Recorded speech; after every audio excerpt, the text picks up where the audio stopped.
With the endless amount of WWE angles over the years, some have succeeded, some have failed, and others have just been downright confusing. Here are 10 storylines that still have us scratching our heads. A McMahon in every corner. WrestleMania 2000 was such a huge event that it actually ended up being too big. On top of every match being a tag team event or larger, the finale saw 4 competitors each backed by a member of the McMahon family. If the WWE somehow orchestrated separate plot lines that all perfectly converged at WrestleMania, this match probably would have been a resounding success. However, it wasn't that clear-cut. Storylines were crossed, Linda McMahon brought Mick Foley out of his brief retirement, Vince inexplicably made a heel turn, and a victorious Rock put the whole family in its place. The match may have appeared to work on the surface, but underneath, it was just a confusing mess.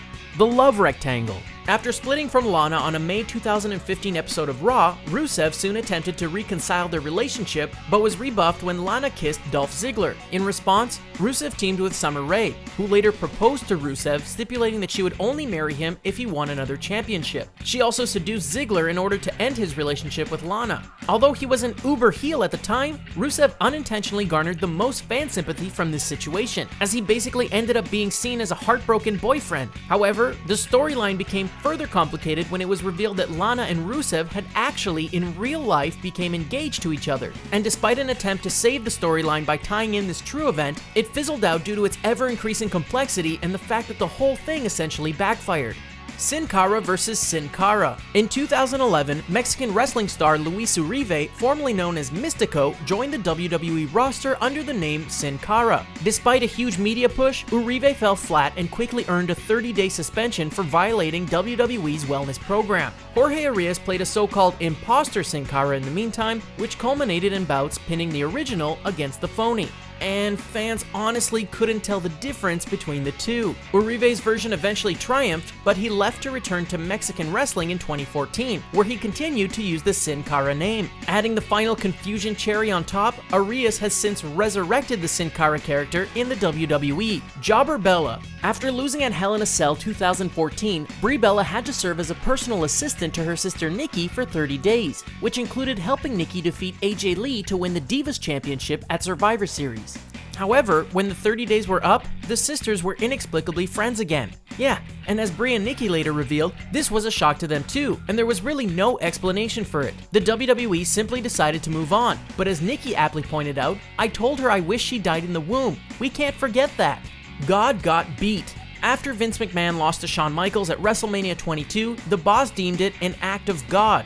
In response, Vince set up a tag team event for Backlash that pitted himself and Shane McMahon against Michaels and God. Because, wait, what?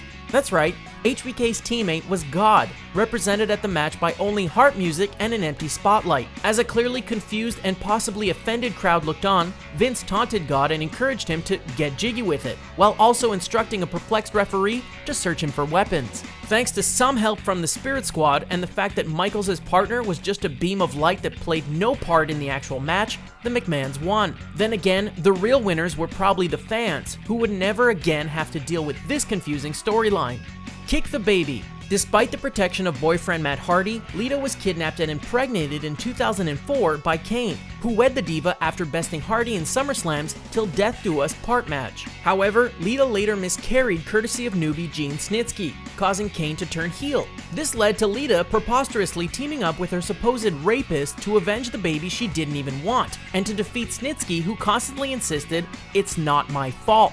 The storyline essentially culminated with Snitsky pleading his case in the ring while holding a wrapped-up baby, which he then proceeded to kick, because that's exactly what an innocent person would do, right? Kane's identity crisis. In 2006, Kane feuded with an impostor version of himself, who beat the real Kane on numerous occasions using Kane's own moves. The impostor wore his old mask and costume and looked nothing like the current character. Yet, for some confusing and annoying reason, everybody in the WWE acted like they couldn't tell the two apart. The angle finally reached its conclusion when real Kane beat fake Kane and unmasked him. So, who was the impostor? We have no idea. Kane threw the guy out without ever showing his face, saying who he was, or explaining his presence. And the storyline simply ended. Give her a hand. You gotta hand it to Mae Young. In addition to being one of the most important female pioneers in wrestling, she was also a great sport. The most famous example of this was her kayfabe relationship with WWE's Mark Henry. Not only was the 76-year-old shown to be dating sexual chocolate, but she gave birth to his child in a February 2000 episode of Raw. Sort of. In a twist that has still yet to be explained, not only was the child clearly of a much lighter complexion than Henry, but it was also a hand. Just a hand. This storyline was so famously nonsensical that the WWE revisited it in their 1000th episode of Raw, by showing an all-grown-up version of the child, which was simply a dude in a giant hand costume. All sense barred. In 1989, Hulk Hogan starred as wrestler Rip Thomas in the movie No Holds Barred, alongside actor Tom Lister Jr. playing the character of Zeus. The duo's feud was then carried over to the WWE, with the angle that Lister was upset over Hogan's top billing in the film, and the fact that Hogan beat him. The only problem was that Lister was still portraying his movie character, while Hogan was playing his WWE character. So instead of the two film characters facing each other, we had a film character facing a wrestling character. Because, yeah, that totally makes sense. Higher power outage. In the late 90s, The Undertaker formed the Ministry of Darkness, a stable that feuded with the likes of Stone Cold and Vince McMahon under the leadership of a mysterious higher power, generally assumed to be the devil himself. But after Taker kidnapped Stephanie McMahon, Austin and Vince forged a reluctant alliance in order to save her. At the time, the boss needed an ally, as Shane McMahon had recently kicked him out of the corporation before teaming with the Ministry of Darkness to form the corporate ministry. As confusing as that all was, this is where things really got weird, as it was revealed that Vince had been the higher power all along.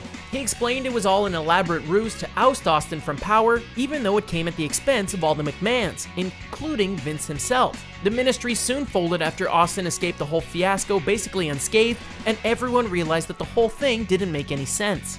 And this is the end of our confusing storyline list. You may now resume making sense, and please let us know what you thought in the comments below. Also, be sure to like and share this video and subscribe to TheSportster's YouTube channel. See ya!